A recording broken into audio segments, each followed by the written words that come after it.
The skull felt light in Marion's calloused hands, almost fragile despite the dense bone structure. He turned it slowly, examining the orbital sockets that had once held the eyes of his navigator. A woman named Chen, who could calculate trajectories in her head faster than the ship's computer. The bone was clean now, bleached by time and careful attention. But Marion remembered the blood, the screaming, the way the crash had turned his crew into scattered debris across this hostile world. He placed the skull on a natural shelf of rock, positioning it carefully beside two others. Captain Reeves in the middle, Chen to his left, and now Dmitri on his right. His family, his only family. The metal identification tag still hung around the skeleton's neck vertebrae, catching the dim light filtering through the cave entrance. Marion's thick fingers touched it gently, reading the raised letters through touch alone. Dmitri Volkov. Engineer. Dead 7 years. The cave was not a home. It was a fortress and a crypt merged into one. Everywhere Marion looked, he saw his own paranoia made manifest. Strings of dried sinew stretched across the entrance at ankle height, barely visible in the shadows. Suspended from these tripwires hung bones from small animals, their hollow structures designed to clatter and scrape at the slightest disturbance. More elaborate warnings waited deeper in the shadows. Sharpened stakes angled toward the entrance, pits covered with thin layers of stone and dirt, ready to collapse under an intruder's weight. Marion sat near the entrance on a flat boulder he had dragged there years ago, his massive frame hunched forward. His face was brutal in its architecture, all hard angles and weathered planes, hidden beneath a thick beard streaked with gray. Scars crisscrossed his exposed skin like a roadmap of violence. The largest ran from his left temple down to his jaw, a souvenir from the crash that had stranded him here. His body was a catalog of old wounds, each one a story of survival in this merciless place. He wiped the skull with a piece of rough fabric torn from his original landing suit, the material threadbare now but still serviceable. His movements were gentle, almost tender, the kind of care you wouldn't expect from a man whose hands could snap bone without effort. This was his ritual, his way of keeping them alive in some small way. He cleaned them, he spoke to them, he remembered. Outside the cave, the world pressed down with its crushing gravity. Marion had adapted over the years, his muscles growing denser, his bones thickening to compensate, but he still felt the weight every day. This planet wanted him dead. It had made that clear from the moment his escape pod had torn through the atmosphere and plowed into the mountainside. The high sun cast harsh shadows across the rocky terrain outside. Marion could see the edge of the cliff from where he sat, the place where the mountain dropped away into a valley choked with blue-tinged forest. The vegetation here grew in twisted, aggressive forms, competing for space and resources with a savagery that matched the predators lurking beneath the canopy. Everything on this world seemed designed to kill. Marion set down the cloth and reached for a piece of dried meat hanging from a hook driven into the cave wall. He chewed slowly, his eyes never leaving the entrance. Vigilance was survival. Complacency was death. He had learned that lesson when the local tribes had first discovered his crash pod. They had come with spears and clubs, curious about the metal object that had fallen from the sky. Marion had tried to communicate, to explain he meant no harm. They had killed Reeves while Marion watched, helpless in his shock. They had dragged Chen away screaming. Marion had found her body 3 days later, left as a warning. Dmitri had died of internal injuries from the crash, the lucky one in retrospect. After that, Marion had stopped trying to make peace. He had become what they feared, a monster in the mountains, a demon who killed their warriors and left their bodies as warnings. The tribal people here, the ones Marion thought of as the dominators, were tall and powerfully built, their blue skin marked with white ritual paintings that seemed to shift and change with each encounter. They were not mindless savages. They had language, culture, hierarchy. They also had a taste for violence that matched anything Marion had seen in his years as a colonial marine. When they came for him, they came in numbers, and they came to kill. Marion finished his meal and stood, his joints popping in protest. He was 40 years old, though this planet made him feel twice that. He moved to the back of the cave where his weapons waited in careful arrangement, A crude sword made from a piece of hull plating, sharpened on river stones until the edge could split hair. A bow fashioned from flexible wood found in the valley, its string made from braided animal sinew. A quiver of arrows, each one fletched with blue feathers from the predatory birds that circled the mountain peaks. A stone axe, several knives of varying sizes, a spear with a fire-hardened tip, no energy weapons, no plasma rifles, no tech beyond what he could forge with his own hands. The crash had destroyed everything useful, and even if it hadn't, the power cells would have died years ago. This was survival at its most primitive, and Marion had embraced it because the alternative was death. He checked each weapon methodically, a habit ingrained from his military training. The sword's edge was still sharp. The bowstring had no frays. The spear tip showed no cracks. Satisfied, he returned to his seat near the entrance and resumed his watch. That's when he heard it. The faint clatter of bone against stone coming from deeper in the cave. Marion's body transformed in an instant. The tired, grieving man vanished, replaced by the predator he had become. He grabbed the sword without conscious thought, his movements fluid despite his size. His breathing slowed, controlled.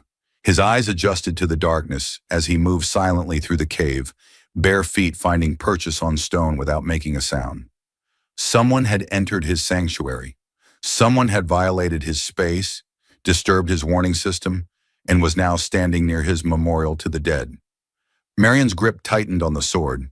His face showed no emotion, but inside a cold rage built like pressure in a sealed container. This was his place, his fortress, his crypt, and someone was going to die for entering it uninvited. He rounded a corner and stopped. A child stood near his memorial, a small figure silhouetted against the dim light. The intruder held something in trembling hands, bringing it to her mouth. As Marion's eyes focused, he saw it clearly. She was eating his food, a piece of dried meat from the clay bowl he kept as an offering to his dead crewmates. The girl was alien. Her skin was blue, though covered in dirt and scratches. She wore a ragged tunic that might have once been white, but was now the color of old blood and earth. Her feet were bare and bleeding. She couldn't have been more than 8 years old by human standards, though Marion had no idea how these aliens age. She looked up and saw him. Their eyes met. Marion saw exhaustion in that gaze, and hunger, and something else. Resignation. She knew what was coming. She had known when she crossed into the cave, but hunger had driven her past caring. Marion didn't hesitate. He crossed the distance between them in 3 long strides, his hands shooting out to grab her by the collar of her tunic. She weighed almost nothing in his grip. He lifted her off her feet and threw her against the cave wall with enough force to crack bone. The girl hit the stone with her shoulder and made no sound. No scream, no cry. Just a sharp intake of breath and then silence. Marion was on her before she could recover, pinning her with his body weight, pressing her against the rough stone. His knife appeared in his hand, the blade he used for skinning game. He brought it to her throat, the edge dimpling her skin. This was a rat, a thief, an invader. It didn't matter that she was a child. On this world, children killed as readily as adults if you gave them the chance. Marion had learned to show no mercy because mercy got you dead. The girl looked up at him. Her eyes were large and dark, the pupils dilated in the dim light. Marion waited for the begging to start, the pleading, the tears. It's what humans did when faced with death. It's what he expected. It didn't come. She just looked at him, her small chest rising and falling with rapid breaths, but her expression calm, accepting. She knew she was going to die. She wasn't going to waste energy fighting it. Marion pressed the knife harder. The blue skin of her throat began to change under the blade. The color deepened, shifting from a pale blue to a dark, almost purple hue. The texture changed too, hardening, becoming rough like pebbles. Marion felt the resistance through the blade, felt his knife failing to penetrate. Some kind of defense mechanism, a biological response to threat. But it was her eyes that made him stop. Not the hardening skin, not any sense of mercy. It was the strength he saw there. She wasn't broken, even facing death, pinned by someone 4 times her size, her throat against his blade. She wasn't broken. "Why don't you run?" Marion's voice came out as a growl, Rusty from disuse. The girl said nothing. She just kept looking at him. Marion lowered the knife slowly. He shoved her away from him, putting distance between them. The girl stumbled but didn't fall. She stood against the wall, one hand touching her throat where the skin was slowly returning to its normal color and texture. Marion backed toward the entrance, never taking his eyes off her. His mind was already racing ahead, calculating, planning. She hadn't come here alone by choice. Something had driven her to his cave. Something had made a child climb this mountain, bleeding and exhausted, to steal food from a place that reeked of death. He stepped out into the harsh sunlight and moved to the observation point, a flat area of rock that gave him a view of the valley below. He scanned the terrain, his eyes picking out details that most people would miss. There, movement at the forest edge, 5 figures, tall and powerful, moving with the steady pace of hunters following a trail. Dominators, and they were tracking blood. Marion looked back at the cave entrance, then down at the valley again. The girl's blood had left a trail up the mountain. They would follow it.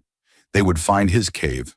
After years of careful concealment, of covering his tracks and hiding his presence, this child had led them straight to him. His peaceful isolation was over. The war had found him again. Marion felt something unexpected in his chest. Not anger at the girl, though she had ruined everything. Not fear of the coming fight, though 5 Dominator warriors was a serious threat. What he felt was almost like relief. He had been hiding for so long, living like a ghost among the graves of his friends. Maybe it was time to remember what he really was. A killer, a survivor, a monster. The sun was beginning its descent toward the horizon. Marion had maybe 2 hours before the hunters reached his elevation. He could use that time to prepare. He could turn his fortress into a killing ground. And if he was going to die defending it, at least he would die doing what he did best. He turned and went back into the cave. The girl hadn't moved from where he'd left her. She watched him warily as he strode past her, heading for his weapon cache. He began pulling out everything he might need. Rope, stakes, his bow, the quiver of arrows. The girl took a tentative step toward him, then another. Marion ignored her, focused on his preparations. He started carrying armloads of equipment toward the entrance, setting up positions, creating overlapping fields of fire. When he returned for another load, he found the girl trying to lift one of his spears. It was too heavy for her, the shaft dragging on the ground. But she was trying. She understood that death was coming and that Marion was preparing to fight it.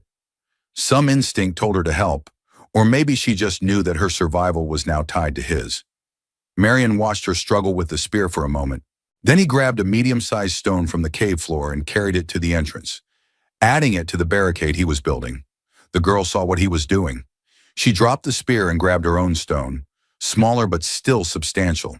She dragged it after him. It took her 3 trips to move what Marion could carry in one, but she didn't stop. She fell twice, the stone's weight and the planet's high gravity conspiring against her.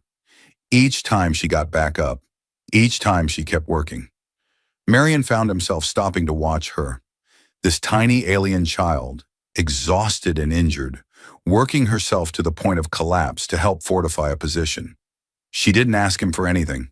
She didn't plead or bargain. She just worked, accepting that this was now her fight too. He felt something unfamiliar stir in his chest. Not pity, not quite respect, but something adjacent to both. She was pulling her weight.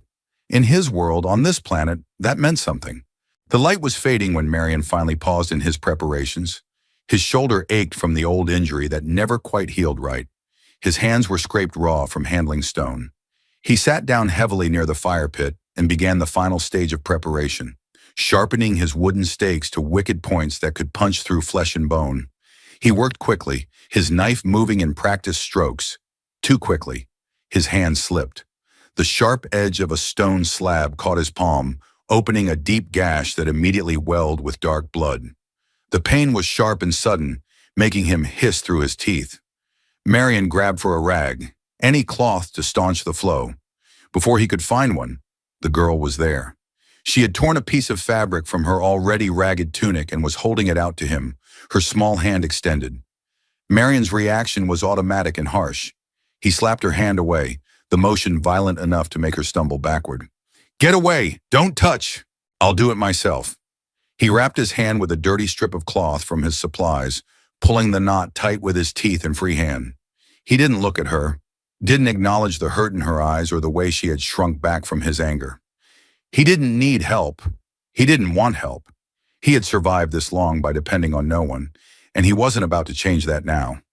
The girl stood frozen for a moment, then slowly retreated to the back of the cave. Marion focused on his work, ignoring the throb in his palm and the uncomfortable feeling in his gut that might have been guilt. Night fell like a curtain dropping. Marion finished his preparations and settled in to wait. The barricade was solid. His weapons were ready. The cave had become a trap with only one way in and a dozen ways to die. The silence stretched between them. The fire crackled, casting dancing shadows on the cave walls. Marion stared into the flames, his breathing heavy, his body tense. He could feel the girl's eyes on him. She hadn't moved from her spot against the wall, hadn't tried to approach him again.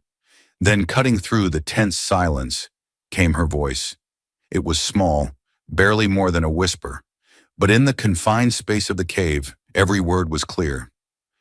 In the village, they call me a monster, Paulini said, her eyes fixed on her small blue hands. Am I really that terrible? Marion's head lifted. He looked at her, really looked at her for the first time since he'd stopped trying to kill her. She was staring at her hands, turning them over slowly, as if seeing them for the first time, or maybe seeing them the way others did. Blue, alien, wrong. He followed her gaze to the skulls of his crew, arranged on their shelf. The only beings in this world he had loved, the only family he'd had left, all dead now because they were different, because they didn't belong here. Then he looked back at the girl. In her eyes, he saw something he recognized.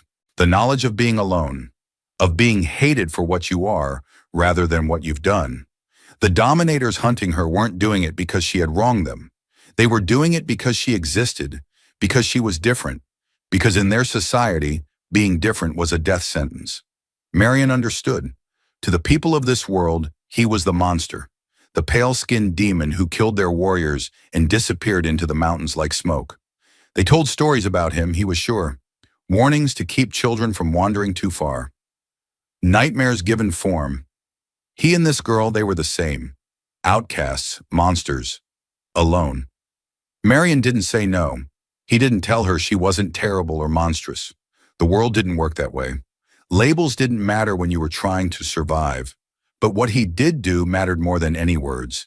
He reached out and grabbed a burning branch from the fire, holding it up. The light pushed back the shadows, illuminating the cave entrance and the death trap he had prepared. Hold the light, he said, his voice rough but without the earlier anger. I need both hands. It was a simple instruction, but it meant everything. He was giving her a task, giving her responsibility, accepting her presence as more than just an unwanted burden. In the harsh mathematics of survival, he had just added her to his side of the equation. Paulini took the torch from him with both hands, holding it steady despite her exhaustion. Her face showed something Marion hadn't seen there before. Not quite hope, but something adjacent to it. A willingness to believe that maybe, just maybe, she wasn't alone anymore either. Marion returned to his sharpening, but now he worked with Paulini holding the light, casting his shadow large against the cave wall. Two outcasts preparing to face the world that wanted them dead. The whistle came from outside, cutting through the night air. A signal. The attackers announcing their presence. Marion moved instantly. He kicked dirt over the fire, plunging the cave into complete darkness. His hand found Paulini's shoulder in the blackness, guiding her firmly but not roughly. Deep niche, back corner, he whispered directly into her ear. Sit. Breathe quiet. He felt her nod, felt her move away from him into the darkness. Then Marion melted into the shadows himself, becoming part of the cave. This was his domain. He had spent years learning every corner, every rock formation, every tiny crack in the stone. In the darkness, he was the apex predator. The dominators entered with more confidence than caution. Marion heard their footsteps, counted them by sound. 5, as he had seen earlier. They moved as a group, covering each other, but still bunched too closely together. Amateurs, hunters used to chasing prey that ran, not prey that waited in ambush. One of them was speaking in their language, the words harsh and guttural. Marion didn't understand the meaning, but he understood the tone. Bravado, confidence, the voice of someone who thought they were already victorious. Then came the sound Marion had been waiting for. A sharp crack, like a branch breaking, followed by a scream that cut off into a wet gurgle. His first trap, a carefully weighted rock suspended by rope, released when a tripwire was disturbed. It had caught someone in the throat. Chaos erupted. The remaining 4 dominators began shouting, their voices overlapping in confusion and anger. Marion heard them stumbling in the darkness, heard weapons scraping against stone. Someone crashed into his barricade, sending rocks tumbling. Marion didn't move yet. He waited, controlling his breathing, becoming stone himself. Patience was its own kind of weapon. One of the dominators called out an order. Marion heard the sound of flint being struck, saw sparks flying in the darkness. They were going to make light. He needed to move before they could see. The torch flared to life, and in that moment of illumination, Marion saw his targets. 4 dominators clustered near the entrance, one of them holding the torch high. Behind them, just visible, was the body of the first casualty, his throat crushed, eyes staring at nothing. The dominator holding the torch began to turn, bringing the light around to examine the cave. Marion couldn't allow that. He exploded from his hiding place, his spear leading. It was a crude weapon, just fire-hardened wood. But Marion's strength and the momentum of his charge gave it terrible power. The spearhead caught the torchbearer in the side, sliding between ribs. The dominator made a sound like air escaping a punctured bladder and collapsed. The torch fell, rolling across the cave floor, creating wild shadows that swung and danced. But Marion's spear was lodged in the body, the wooden shaft caught between bone. He tried to yank it free and couldn't. That second of hesitation cost him. A massive shape materialized from the moving shadows.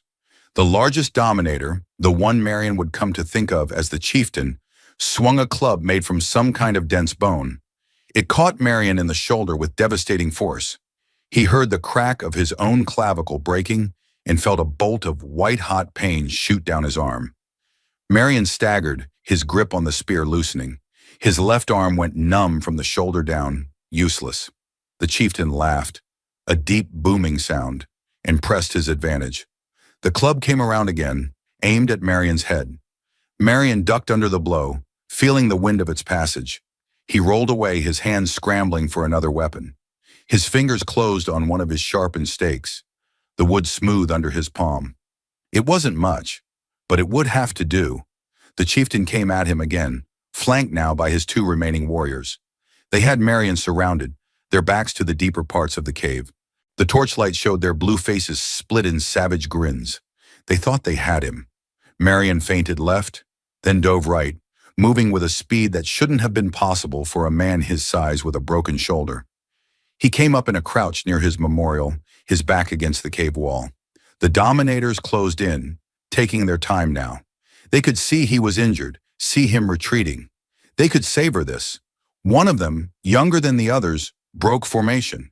He rushed forward with his stone knife raised, eager for the kill. Marion waited until the last moment, then drove his wooden stake up under the dominator's ribcage with his good arm. The warrior's momentum did most of the work, impaling him on the makeshift weapon. Marion let go of the stake and rolled away from the body. 2 left, plus the chieftain. But those 2 were moving toward his memorial now, and Marion saw what they intended even before they did it. The younger of the 2 warriors raised his foot and kicked at Captain Reeves' skull. It flew from its shelf, bouncing across the cave floor. He laughed and kicked Chen's skull next, then Dimitri's, scattering them like toys.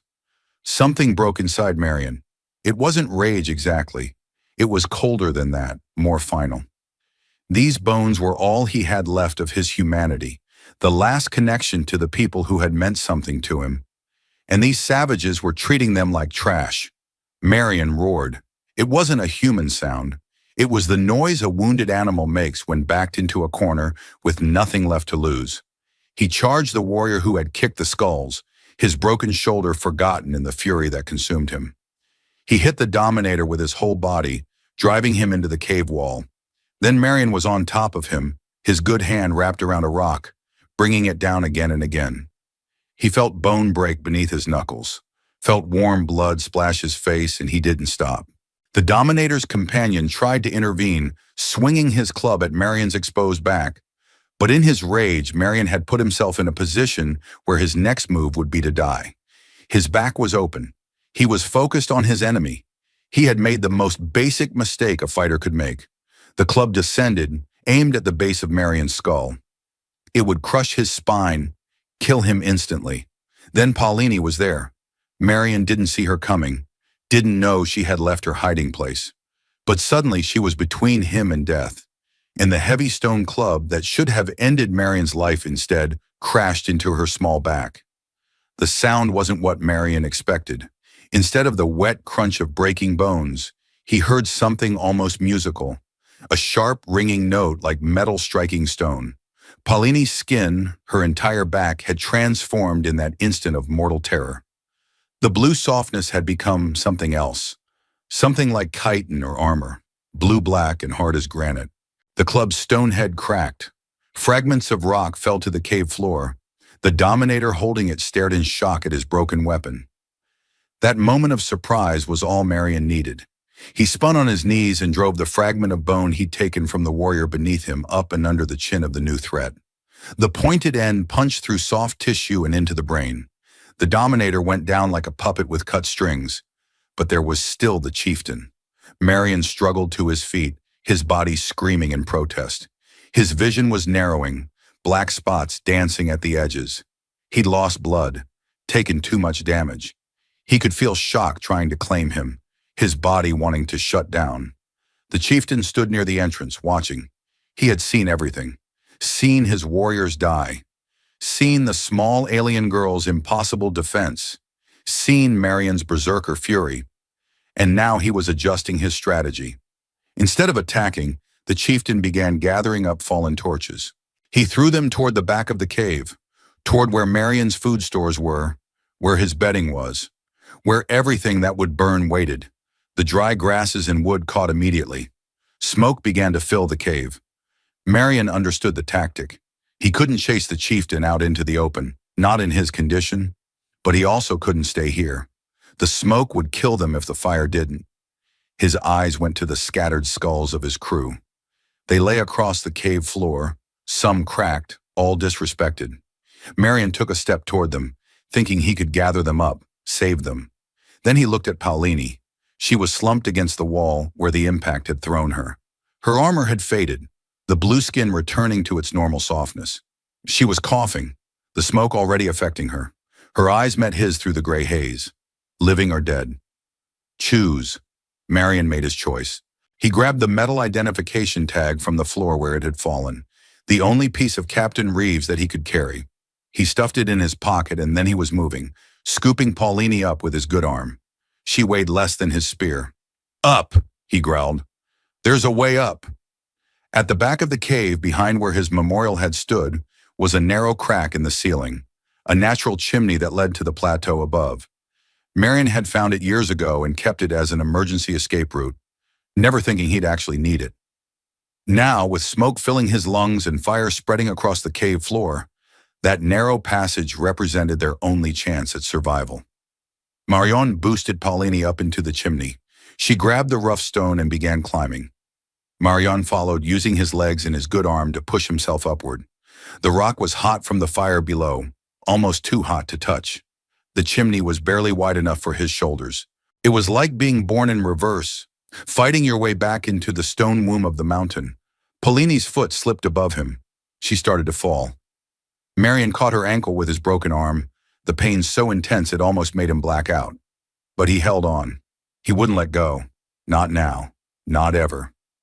On my shoulder, he grunted. Stand on me. She hesitated, seeing his injured shoulder, knowing it would hurt him. Do it, Marion roared.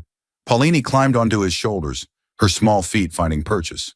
Her weight pressed down on his broken clavicle, and Marion bit through his lip to keep from screaming. Blood filled his mouth. His vision went white with pain, but he kept climbing, using Paulini as a living ladder, pushing her up toward the opening above. He felt her weight lift off him as she reached the top and pulled herself out. Fresh air rushed down the chimney, along with Paulini's face appearing in the opening above. She reached down for him, her small hand extended. Marion looked up at that tiny hand. It couldn't possibly pull him up. She didn't have the strength. But the gesture itself, the offer, the willingness to try, it gave him what he needed. Not physical strength, but something deeper.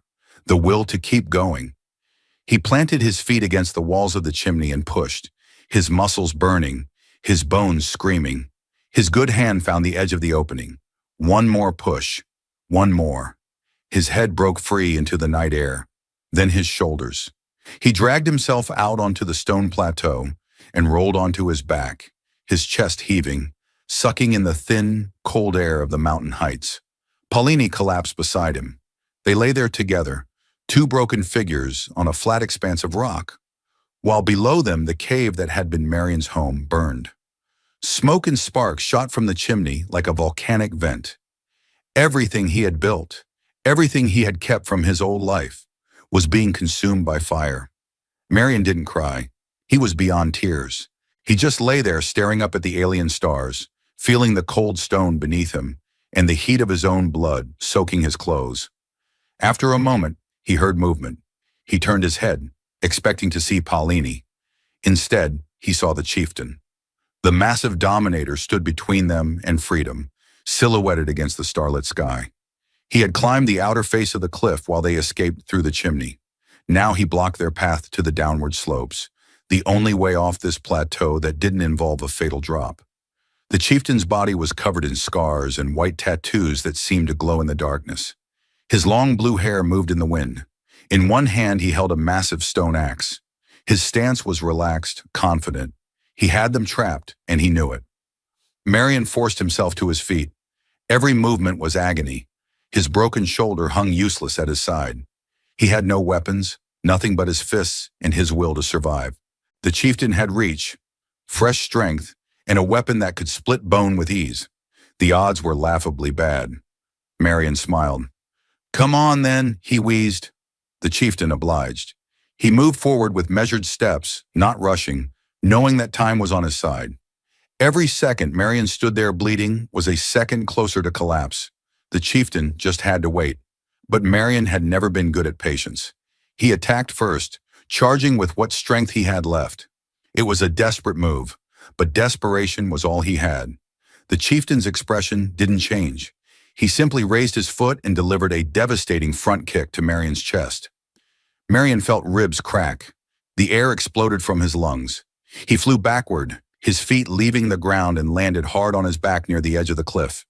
His head hung over the drop, his eyes seeing only darkness below. The chieftain walked over slowly, savoring his victory. He looked down at Marion with something like respect. The human had fought well, killed 4 of his warriors, survived longer than anyone had a right to. But now it was over. He reached down and grabbed Marion by the throat, lifting him off the ground with one hand. Marion's feet kicked uselessly in the air. His good hand scrabbled at the chieftain's wrist but couldn't break the iron grip. His vision began to darken at the edges. This was it. After everything, after all the years of survival, he was going to die on this mountaintop at the hands of an alien warrior. Somewhere behind the chieftain, Marion heard a sound. Footsteps, small and quick. He wanted to scream at Paulini to run, to save herself, but he had no air left in his lungs. The chieftain was speaking now, words in his language that Marion didn't understand. Probably something about honor or victory, or the joy of killing worthy prey. Marion didn't care. He focused what consciousness he had left on staying alive for one more second. Then one more. Then the chieftain's grip loosened. Not much, but enough for Marion to drag in a wheezing breath. The dominator made a sound of pain and surprise. His stance shifted, one leg no longer supporting his full weight. Marion fell as the chieftain's grip failed. He hit the stone plateau hard, landing on his broken shoulder. The pain was so intense he nearly vomited. But he was alive, still alive. He looked up through watering eyes and saw Paulini. She stood behind the chieftain, a long arrow clutched in both hands like a dagger. The arrow's stone point was buried in the back of the chieftain's knee, driven through the tendon that held the joint together. The chieftain roared and spun, faster than something that size should move. His hand came around in a backhand blow that would break Paulini in half. Marion moved on instinct. His body was broken, his strength almost gone, but he had one move left. He swept his leg out in a hook kick that caught the chieftain's good leg at the ankle. Already off balance from the knee injury, already committed to his swing at Paulini, the chieftain had no way to recover. Marion surged to his feet and threw his whole body weight against the Dominator's torso. It wasn't graceful, it wasn't skilled. It was the desperate shove of a dying man. But it was enough. The chieftain's eyes went wide as he felt himself tipping backward. His arms windmilled, searching for balance or a handhold or anything that might save him. He found nothing but air. He fell silently, his body disappearing into the darkness of the canyon. Marion didn't hear him hit bottom. The drop was too far, the wind too loud. But after a few seconds, there came a sound like a boulder settling, something heavy and final. Marion stood swaying at the cliff's edge. The adrenaline that had kept him moving finally exhausted. His legs buckled. He started to fall forward, toward the same drop that had claimed the chieftain. Small hands grabbed his belt, pulling backward. Paulini, using all her weight and strength, dragging him away from the edge. They fell together in a heap on the stone, Marion's bulk pinning her. She didn't complain, just wriggled out from under him and sat up, breathing hard. The plateau was silent now except for the wind. The only movement was the smoke still rising from the cave chimney behind them. Marion lay on his back, unable to move, everything in his body screaming for rest. He closed his eyes. He felt small hands touch his chest, pressing against it to check his heartbeat. His eyes opened to slits and he saw Paulini's face above him, her features tight with concern. She thought he might be dying. He wasn't sure she was wrong, but the heartbeat was still there, steady and strong despite everything. Marion's body had taken punishment that would kill most men and was still functioning. Colonial marine training, enhanced physiology from military drugs, and pure stubborn refusal to die combined into something approaching invulnerability. He wouldn't die tonight. Probably. Marion sat up with a groan that was more animal than human. His shoulder hung at a wrong angle, the broken clavicle visible under the skin. His ribs ground against each other with each breath. Blood had dried on his face and hands. He looked like a corpse that hadn't realized it was dead yet. He reached to his belt and pulled out the bone knife he had kept there. The same knife he had held to Paulini's throat when she first entered his cave, when he had been ready to kill her without a second thought. A lifetime ago, it felt like now. Marion held the knife in his good hand, studying it for a moment. Then he reversed his grip, holding it by the blade, and extended the handle toward Paulini. The girl looked at the weapon, then at him. Her expression was unreadable. Marion wondered what she was thinking. Whether she saw the significance of the gesture or just saw a man giving her a knife.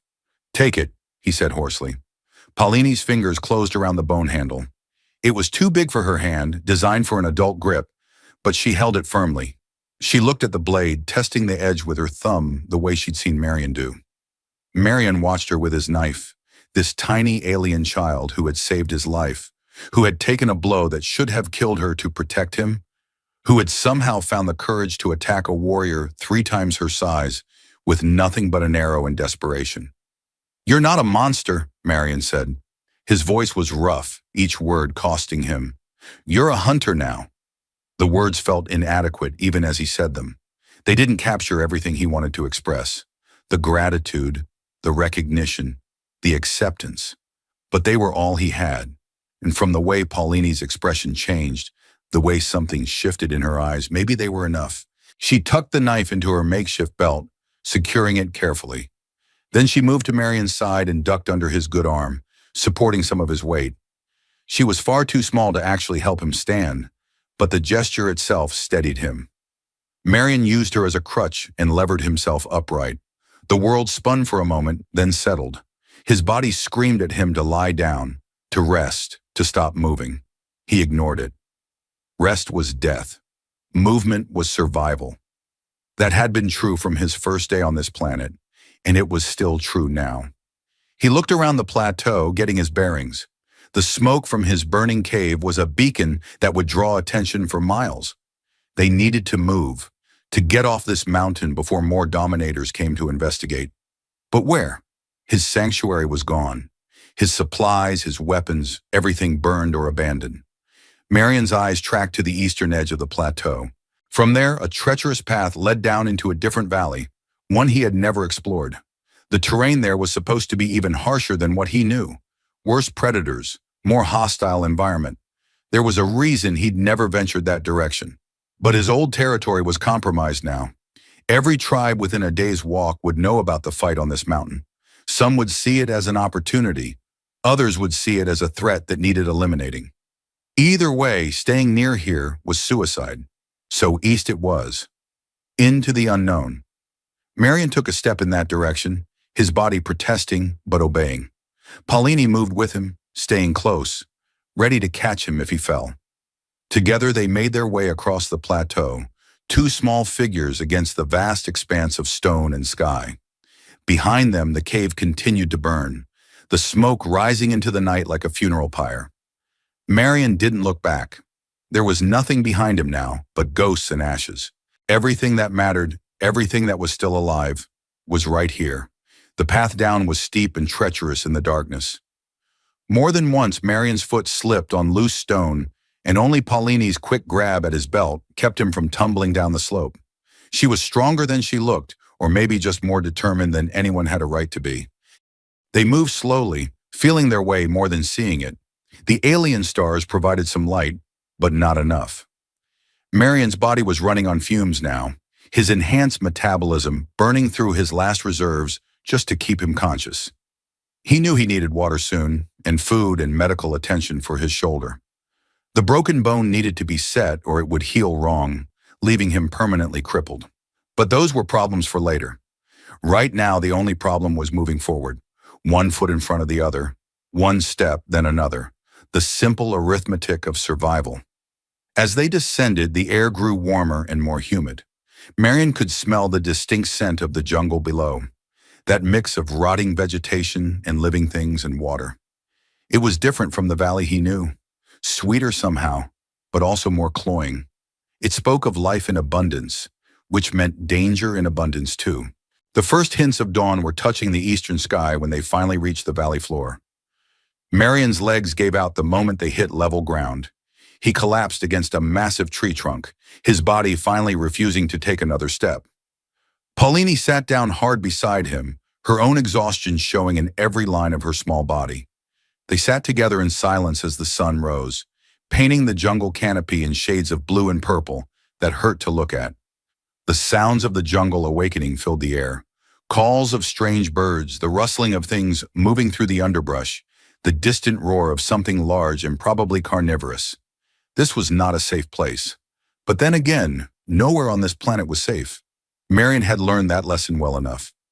He reached into his pocket with his good hand and pulled out the metal tag he'd saved from the fire. Captain Reeves's identification tag, the last physical remnant of his old crew. He held it up to catch the light, reading the stamped letters. Name, rank, serial number. A life reduced to 3 lines of text on a piece of metal. Marion had spent years trying to honor their memory, trying to keep them alive in some small way through his daily rituals. But maybe that had been wrong. Maybe holding on to the dead so tightly was just another way of dying himself. He looked at Paulini. She was watching him with those large dark eyes, not saying anything, just being present. This small alien child who had somehow become his responsibility, his partner, maybe even his family in some strange way. Marion closed his fist around the tag and then tucked it back into his pocket. He wasn't ready to let it go completely, not yet. But he also wasn't going to let it define him anymore. The dead could rest. The living needed to keep moving. "We need water," Marion said, his voice rough as gravel. "Then shelter, then food, in that order." Paulini nodded. She stood up, swaying slightly but staying upright. Then she offered Marion her hand. He looked at it for a moment, this tiny blue hand extended toward him. It was laughable, really. She couldn't possibly help him stand. He outweighed her by probably 200 pounds. It was a pointless gesture, but Marion took her hand anyway. and using her as a counterweight, as a focal point, as a reason to stand when everything in his body screamed at him to stay down, he pulled himself upright. They stood together in the growing light, looking out at the vast expanse of blue jungle that stretched before them. Somewhere in that tangle of hostile life, they would find what they needed to survive another day, and then another after that. Marion had no illusions about how hard it would be. This valley would be worse than his mountain had been. The predators would be hungrier, the environment more hostile, the margin for error even smaller than before. They might not survive the week, they might not survive the day, but they would try. And in trying, maybe they would find something neither of them had known they were looking for. Not peace, not safety, not home, but something simpler and more fundamental than any of those things. Each other. Marion took his first step into the new valley, his broken body moving through will alone. Paulini walked beside him, her small form alert and watchful. The knife Marion had given her hung from her belt, catching the morning light. She kept one hand on it, ready to draw it if needed. Above them, the canopy closed in, filtering the sunlight through blue-tinted leaves. Strange flowers bloomed in the branches, their perfume thick and possibly toxic. Things moved in the shadows, watching the two new arrivals with hungry eyes. Marion saw it all, cataloged it all, assessed the threats and opportunities with the cold calculation of a survivor. But he didn't stop walking, didn't turn back. There was nothing behind them now but smoke and graves. Ahead was the unknown, and in the unknown at least there was possibility. The human and the alien girl walked deeper into the jungle, two monsters by the standards of this world, two outcasts seeking nothing more than another day of life. The valley swallowed them whole, and the jungle went on being what it had always been: hostile, indifferent, deadly, and survivable. For those strong enough to refuse death, for those who found in each other a reason to keep fighting when fighting seemed pointless. Marion felt Paulini's presence beside him like a warmth against his side. She was humming something under her breath, a melody from her village probably, something to keep fear at bay. It was a sound he would have found annoying just yesterday. Now it was the most human sound he'd heard in years. They disappeared into the blue shadows of the jungle, and the world moved on without them, uncaring whether they lived or died. But they were still moving, still breathing, still together. And for now, in this moment, that was enough. The jungle floor was a carpet of decomposing vegetation, soft underfoot but treacherous. Hidden roots waited to trip the unwary, and what looked like solid ground could give way to sinkholes filled with stagnant water and things that bit. Marion moved carefully, testing each step, his good hand occasionally reaching out to steady himself against tree trunks that oozed a sticky blue sap. Paulini followed close behind, mimicking his movements, learning. She was quiet now. The humming stopped. Her eyes darted from shadow to shadow, tracking movement that might be threat or prey. The knife at her belt was within easy reach of her small hand. They had been walking for perhaps an hour when Marion stopped, his head tilted, listening. Paulini froze immediately, understanding without words that silence meant danger. The sound came again. Running water. Not the sluggish drip of swamp water, but the clean rush of a stream or river. Marion changed direction, following the sound. His throat was parched, his lips cracked. Every step sent fresh waves of pain through his shoulder, and he could feel fever beginning to build in his body. The broken bone was going to get infected if he didn't treat it soon. But first, water. The stream revealed itself suddenly, cutting through the jungle like a silver wound. The water ran clear over smooth stones, cascading down from higher elevations in a series of small waterfalls. Marion approached cautiously, checking for predators drawn to the water source. He saw tracks in the mud along the banks. Many tracks. Large tracks. This was a popular drinking spot, but he had no choice. They needed water. Marion knelt at the stream's edge, his body protesting every movement. He cupped his good hand and brought water to his mouth. It was cold and clean, tasting faintly of minerals. He drank greedily, then splashed water on his face, feeling some of the dried blood and grime wash away. Paulini knelt beside him and drank as well, her small hands creating tiny cups. She drank until her belly swelled, storing as much as she could against future scarcity. When she finished, she looked at Marion's shoulder, at the grotesque angle of the bone beneath his skin. She touched it gently, and Marion jerked away with a snarl. The pain was immediate and blinding. "Don't!" he grated out. But Paulini didn't back away this time. She had seen injuries before, in her village. She had watched the healers work. She pointed to his shoulder, then to two sticks lying nearby. Her meaning was clear. It needed to be set. Marion knew she was right. If the bone healed wrong, his arm would be useless. On this planet, a useless arm meant death. He looked around and found a thick piece of wood, something he could bite down on. He wedged it between his teeth and nodded to Paulini. She was too small to do it alone. Marion talked her through it, his words muffled by the wood. She would need to pull his arm straight while he used his body weight to create counterpressure. It would hurt worse than anything, but it had to be done. Paulini grabbed his forearm with both hands. Marion positioned himself, braced against a tree. He nodded. She pulled. The pain was transcendent. It went beyond physical sensation into something pure and white and all-consuming. Marion heard himself screaming through the wood, heard the wet crunch as bone scraped against bone, and then mercifully slid back into alignment. He felt the separate pieces kiss and lock together, felt the structural integrity return to his shoulder. Then he was on his hands and knees, vomiting into the stream, his body purging itself in response to the trauma. Paulini held his arm steady, keeping the bone aligned, her small face tight with concentration. When Marion could breathe again, when the world stopped spinning, he sat back. Paulini still held his arm. They needed a splint. She seemed to understand this too. She released him carefully and went to gather the straight sticks she had indicated earlier. Marion watched her work. She moved with purpose, selecting only the straightest pieces, testing them for strength. She returned with an armful and began arranging them around his shoulder and upper arm, creating a framework to immobilize the joint. She used strips torn from her own tunic to bind the splint in place, pulling them tight with her teeth when her hands couldn't get enough leverage. It wasn't perfect, but it would do. Marion could feel the difference immediately. The grinding sensation was gone, replaced by a deep ache that was almost pleasant in comparison. He would heal now, given time.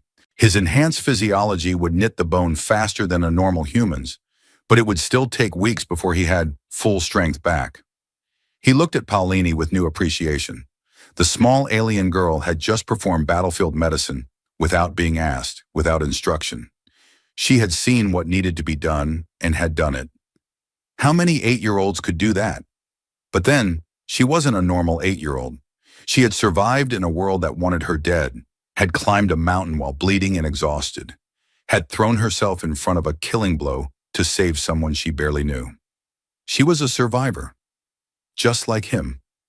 Marion reached out with his good hand and touched the top of her head, his palm resting gently on her matted hair. It was the first gesture of affection he had offered anyone in 7 years.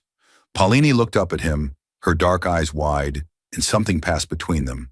An understanding, a bond. They were packed now.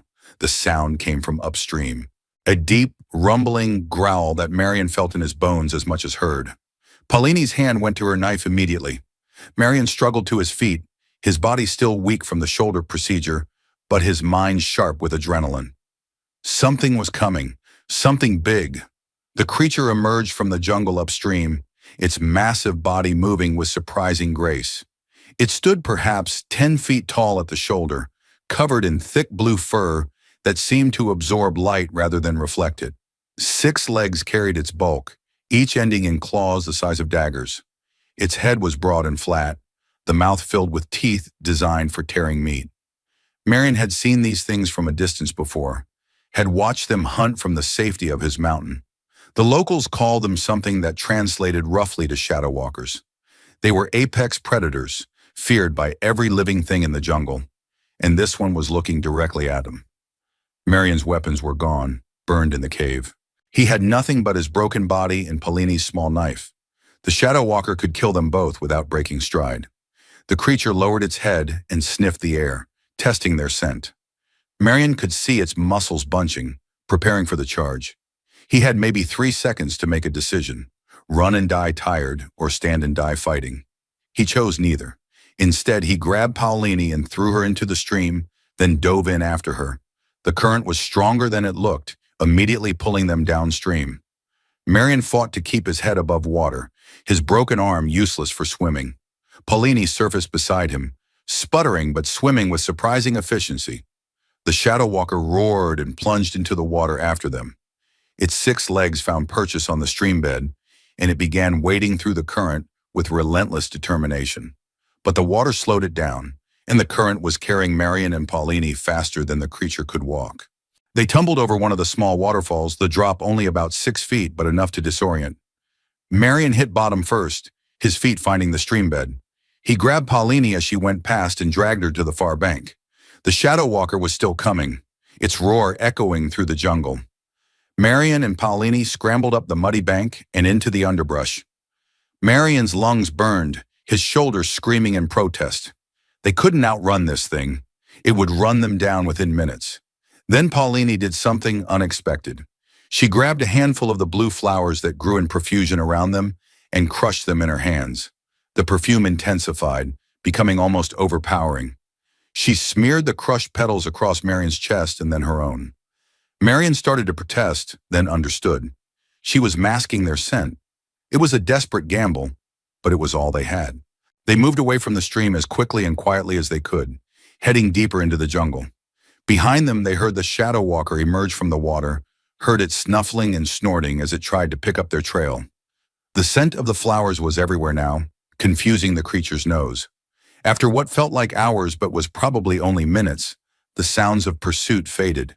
The shadow walker had lost them. Marion and Paulini kept moving anyway, putting distance between themselves and the stream. They would need to find water again later, but right now survival meant distance. They finally stopped in a dense thicket of thorny bushes, crawling into the center where the vegetation was so thick nothing large could follow. Marion collapsed, his entire body shaking with exhaustion and shock. Paulini curled up beside him, her small body pressed against his for warmth and comfort. They had survived. Again. Marion looked at the crushed flower petals still clinging to his skin. Paulini had known what to do, had known which flowers would mask their scent. Knowledge from her village, probably. Knowledge that had just saved both their lives. He was starting to realize that maybe he wasn't the only one doing the protecting here. Maybe this small alien girl was protecting him too, in ways he hadn't expected. The thought was unsettling and comforting in equal measure. They rested in the thicket as the day wore on, neither of them willing to move until they had recovered some strength. Marion drifted in and out of consciousness, his body demanding rest even as his mind fought against it. Paulini stayed awake, watching, her hand never leaving her knife. When Marion woke fully, the light filtering through the canopy had taken on the golden quality of late afternoon. They needed to find shelter before dark. The jungle at night would be even more dangerous than during the day. Marion pushed himself up, groaning. His body was a mass of aches and pains, but the fever he had feared seemed to have held off. Maybe his enhanced immune system was doing its job, or maybe he was just too stubborn to get sick. They emerged from the thicket carefully, all senses alert. The jungle around them was alive with sound. Birds called from the canopy, insects buzzed in clouds, and larger things moved through the underbrush. But nothing seemed immediately threatening. Marion began searching for shelter options. What he needed was a defendable position, somewhere elevated if possible, with good sight lines and limited approaches. His eyes finally settled on a massive tree, its trunk easily 20 feet in diameter, with a hollow at its base partially hidden by roots. It wasn't perfect, but it would do. They approached the hollow carefully. Marion checked for occupants, using a stick to probe the darkness. Nothing emerged.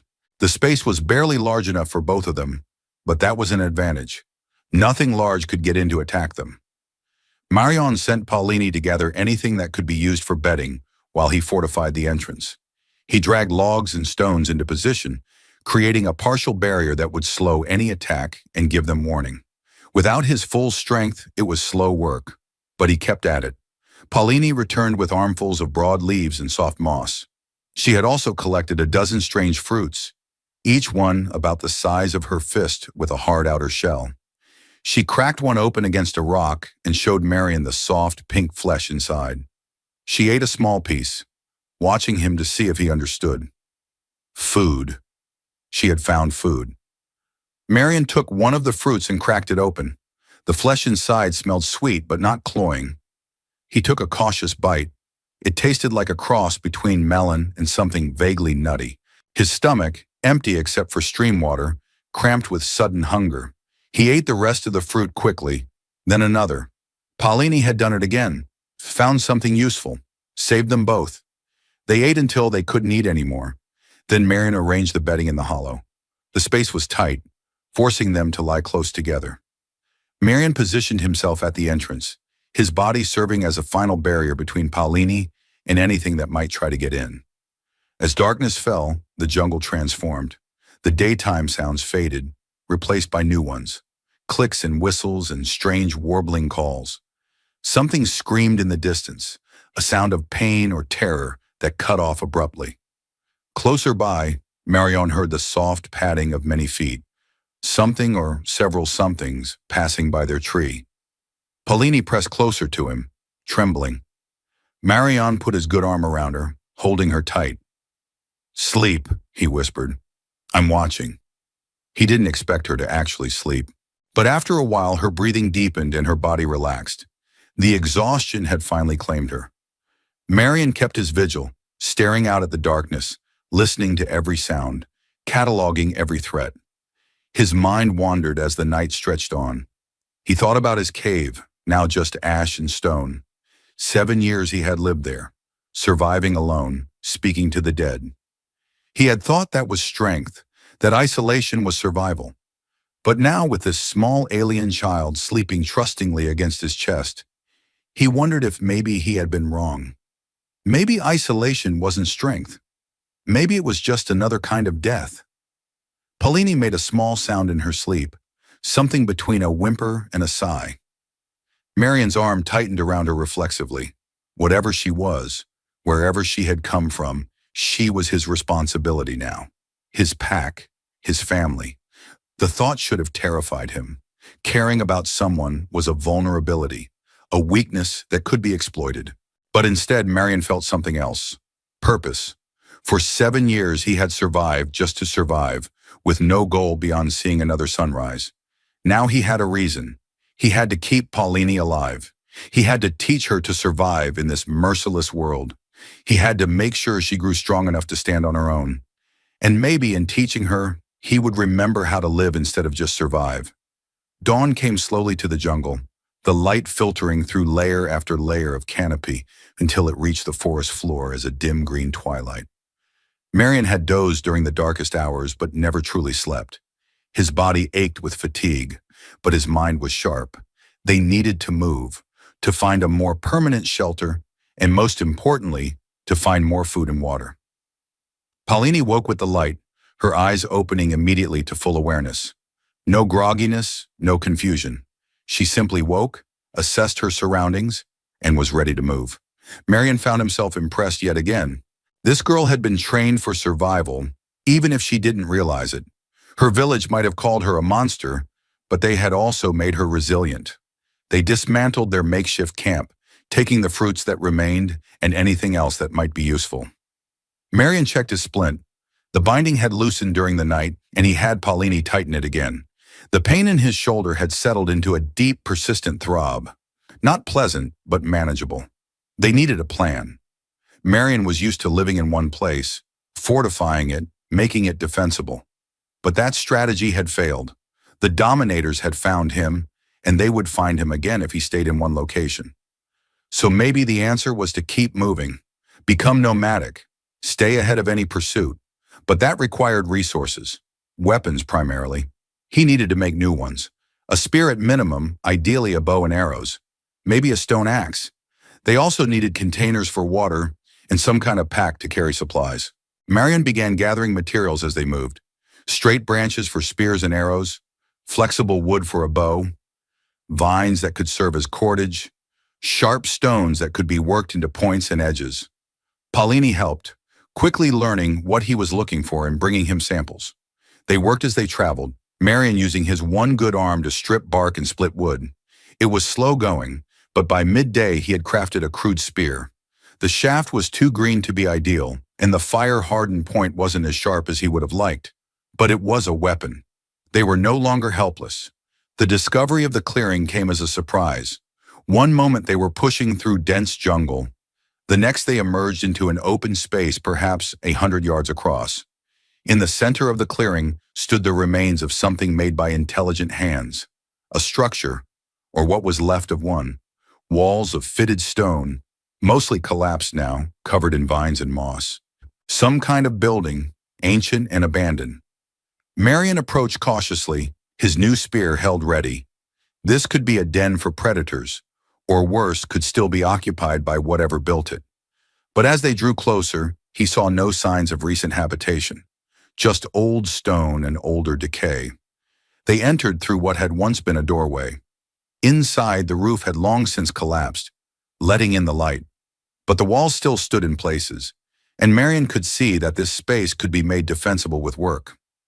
More importantly, in one corner he found what he was looking for. Metal. Old metal. Rusted and pitted, but still recognizable. Tools of some kind, or maybe weapons. Things he could salvage. Marion picked up what looked like it might have once been a blade. It was corroded almost to nothing, but the shape was still there. And more importantly, there was enough material that he could work it, heat it, pound it into something useful. If he could get a fire hot enough, he might be able to forge a real weapon. Paulini was exploring the other corners of the structure. She made a sound, not quite a word, but clearly meant to get his attention. Marion turned and saw her kneeling beside something. As he approached, he realized what it was. Bones, not animal bones. These were remains of whoever had built this place. The skeleton was partially buried in debris, but Marion could make out the general shape. Tall, 6 limbs, a skull that suggested a face very different from human or dominator. Another species, another people who had lived and died on this world. How many intelligent species called this planet home? Marion had only encountered the dominators in his 7 years here, but this ruin suggested there were or had been others. The thought was both unsettling and oddly comforting. If multiple species could coexist here, maybe there was room for one human and one outcast alien girl. Marion spent the rest of the day working on the site. He used his spear to lever the largest stones into position, creating a barrier across the old doorway. He cleared debris from the interior, giving them more space to move. He gathered wood and built a fire pit in one corner, positioning it so the smoke would be carried away by the prevailing wind. Paulini worked alongside him, never complaining, never stopping. When he needed something moved, she moved it. When he needed materials gathered, she gathered them. They worked together in a rhythm that was becoming familiar, each anticipating what the other needed. As the sun began to set, Marion got his fire started. It took time and effort with only one hand, but eventually he coaxed the tinder into flame. The light and warmth transformed the ruined structure, making it feel almost homely. Marion arranged the metal pieces in the coals, watching as they began to glow red with heat. Paulini had disappeared while he was working. Marion felt a moment of panic before she returned, her arms full of the same fruits from the day before. She also carried something else, a small animal, already dead, hanging from a vine around her neck. She had hunted. With nothing but her knife, she had gone into the jungle and brought back meat. Marion stared at her, the small blue girl, barely as tall as his chest, holding up her kill with obvious pride. She had provided for them. She was a hunter now, just as he had named her. He took the animal and examined it. Some kind of rodent, about the size of a rabbit. The killing wound was clean, a single stab through the heart, quick and efficient. She had learned by watching him, had copied his techniques. Marion felt something swell in his chest. Pride, maybe, or something close to it. "Good," he said, his voice rough with emotion. "Very good." Paulini's face lit up with a smile. It was the first real smile he had seen from her, and it transformed her features from pinched and wary to something approaching childlike joy. She had pleased him. She had contributed. She was worthy. They prepared the meal together. Marion showed her how to skin and gut the animal, how to save the hide and sinew for later use. They spitted the meat and set it over the fire, watching as the fat dripped and sizzled in the flames. The smell was incredible, making Marion's mouth water. They ate well that night, better than either of them had in days. The meat was tough but flavorful, and combined with the sweet fruits, it made a feast. They sat by the fire, grease on their faces, bellies full, and for the first time since leaving the cave, Marion felt something approaching peace. Paulini was watching him across the fire, her eyes reflecting the flames. "Thank you," she said suddenly. The words were in her own language, but Marion understood the meaning from the tone and context. Marion nodded. He didn't have words for what he was feeling, but he thought maybe she understood anyway. They had saved each other, multiple times now. They were bound together by that debt, and by something more, by choice, by the decision to stand together against a world that wanted them dead. The fire burned low as the night wore on. Marion added more wood, keeping the flames alive. This fire was more than just warmth and light. It was a statement. They were here. They were alive. They would not go quietly into the darkness. Paulini curled up near the fire, using a piece of hide as a blanket. Marion sat watch as he had the night before. But this time, he felt different. Less alone. Less like a man waiting to die and more like a man with something to live for. He looked at the sleeping girl, at the way the firelight played across her blue skin, at the knife she kept clutched even in sleep. She was a fighter, a survivor, a monster by her own people's reckoning, just like him. And together they would make this hostile world bend to their will or die trying. The days began to blur together into a rhythm of survival. Wake before dawn, eat whatever food remained from the previous day, then move out to hunt and gather. Marion worked on his forge during the hottest part of the day, slowly working the salvaged metal into usable tools. His first success was a small knife with a crude blade, better than the bone knife he had given Paulini, but still far from ideal. He gave it to her anyway, and she cherished it, keeping both blades now, one on each hip.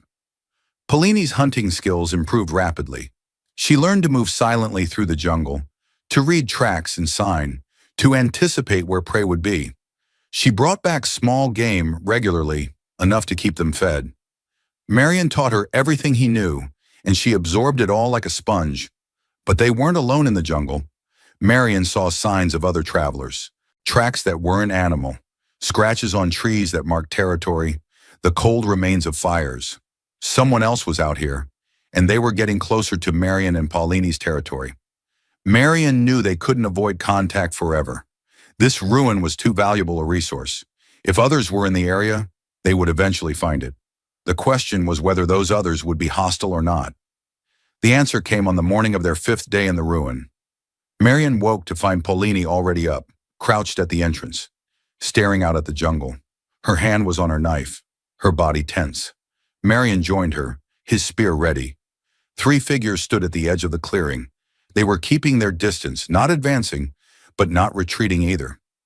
Marion studied them carefully. They were not dominators.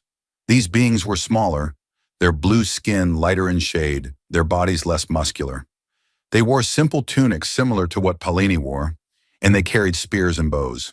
More importantly, one of them was a child, a boy, perhaps the same age as Paulini.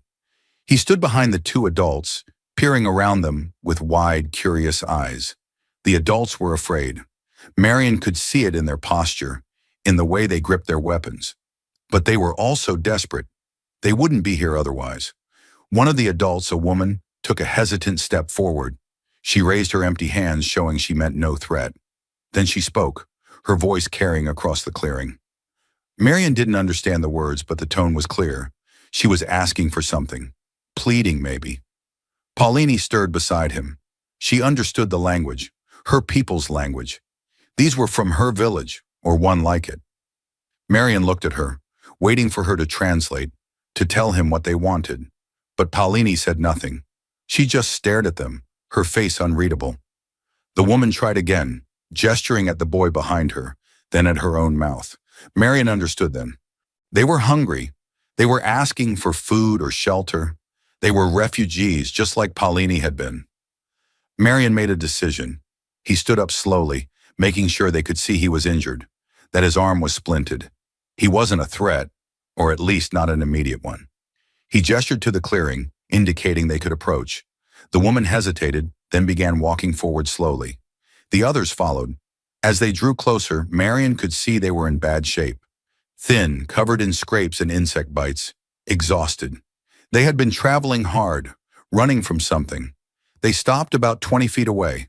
The woman spoke again, this time directing her words at Paulini. She seemed surprised to see the girl alive, surprised she was with a human. Her words came faster, questioning, possibly accusing. Paulini finally responded. Her voice was quiet but steady. She spoke in short sentences, gesturing occasionally at Marion, at the ruin, at herself. Marion wished he could understand what was being said, but he could read the body language. Paulini was explaining, defending, possibly claiming her right to be here. The conversation went back and forth for several minutes. Then the woman looked at Marion directly for the first time. She said something, a single word repeated twice, and bowed her head slightly. Paulini translated, "She says thank you for not killing them, for letting them approach." Marion grunted. "Tell her we have food. Not much, but enough to share. They can rest here, but they need to move on tomorrow.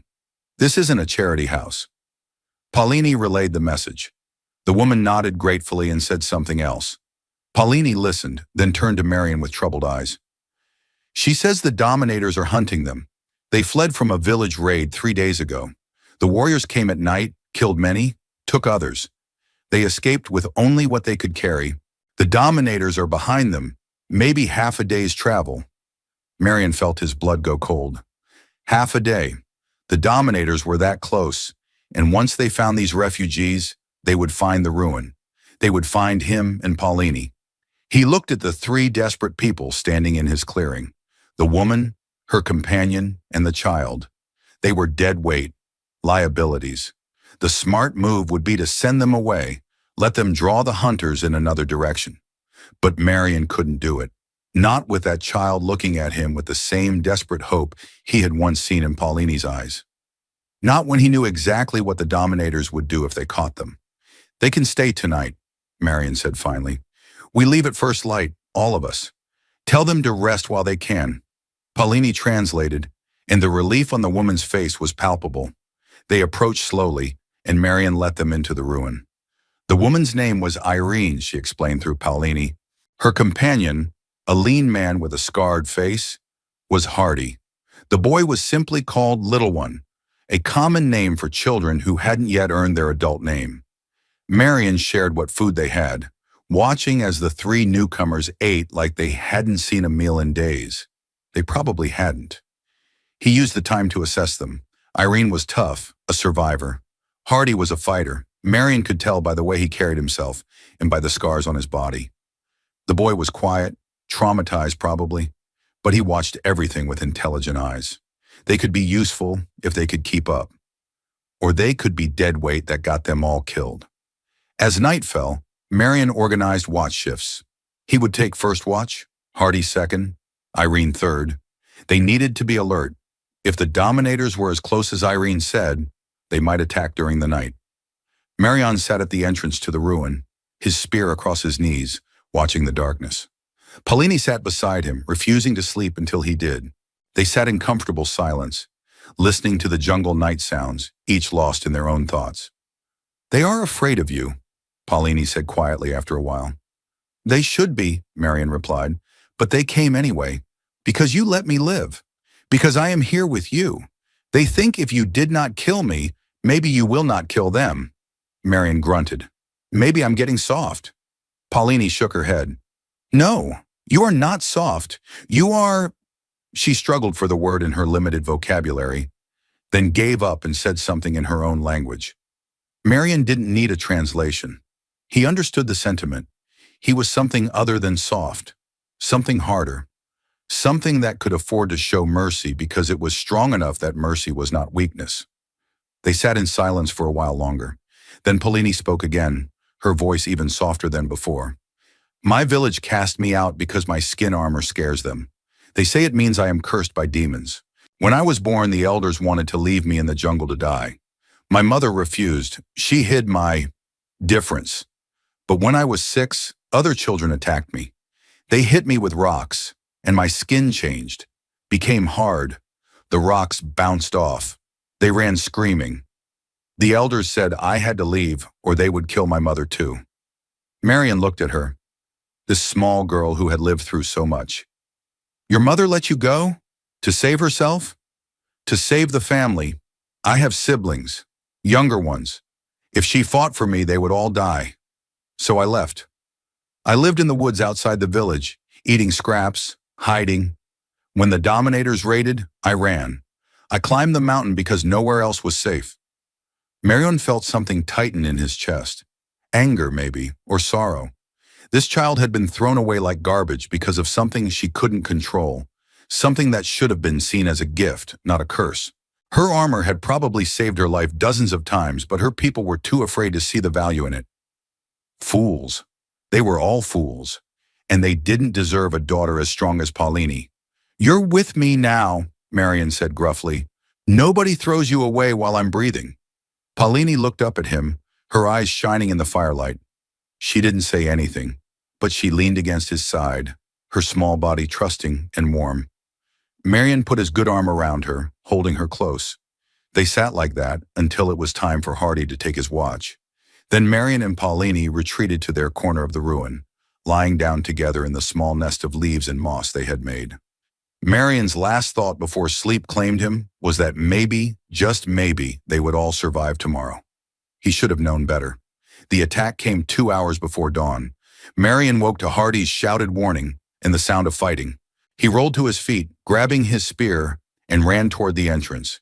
In the dim light of the dying fire, he could see shapes swarming into the ruin.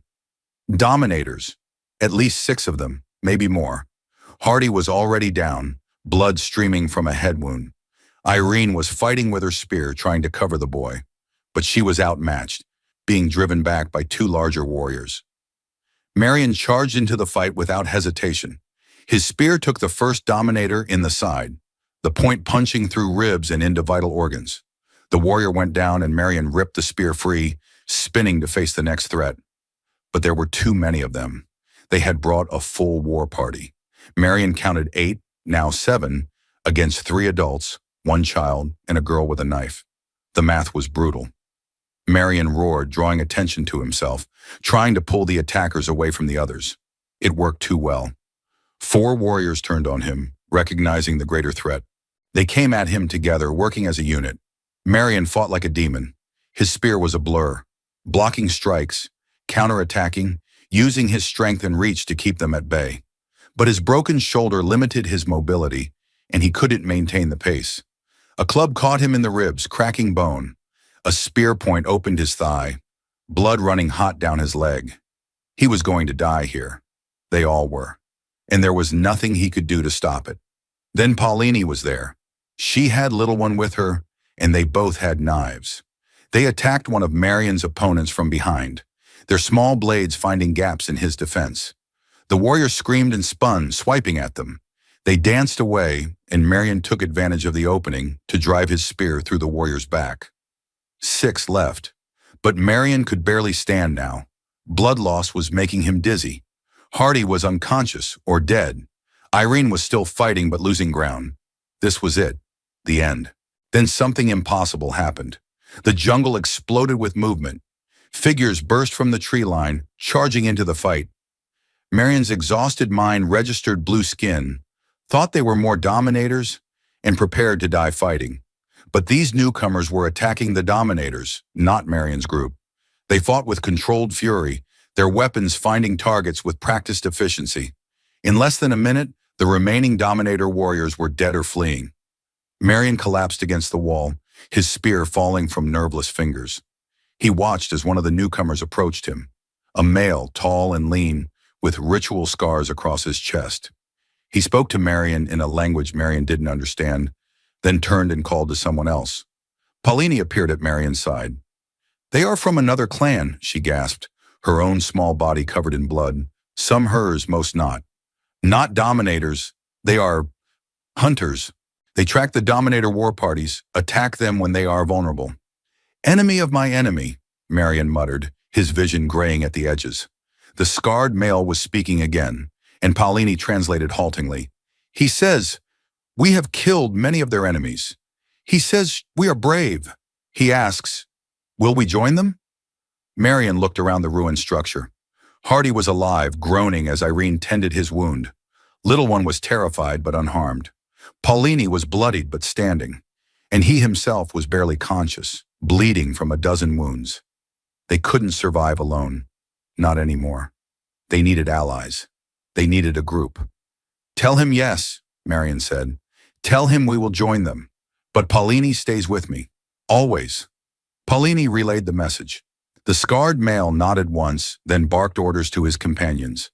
Two of them approached Marion, lifting him carefully. He tried to protest, to say he could walk, but his body had other ideas.